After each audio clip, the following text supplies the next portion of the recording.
డుమ్డి గణేష్ ఇది అసలు ఏం జరిగింది? ఇప్పుడు డుమ్డి గణేష్‌లో మీకు కూడా దాంట్లో ఉందా?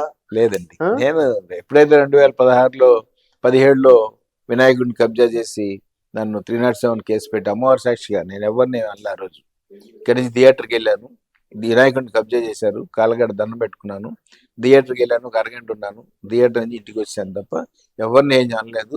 నా మీద false case 307 attempt to murder case పెట్టి నన్ను అరెస్ట్ చేయించారు. ఈ టీడీపీ గవర్నమెంట్ అధికారంలో ఉంది. చంద్రబాబు నాయుడు గారు మరి మీడియాలో కూడా చాలా గొడవ జరిగింది.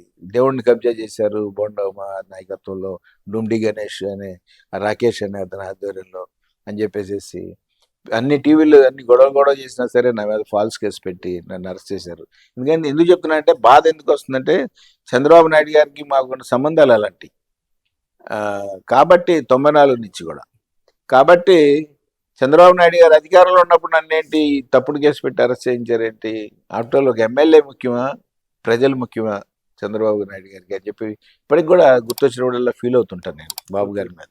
నాకు ఇష్టమే, ఎందుకంటే ఈరోజు పార్టీ బతుకుందంటే చంద్రబాబు నాయుడు గారు కాబట్టే బతుకుంది, లేకపోతే ఎప్పుడో టీడీపీ పార్టీ పతనం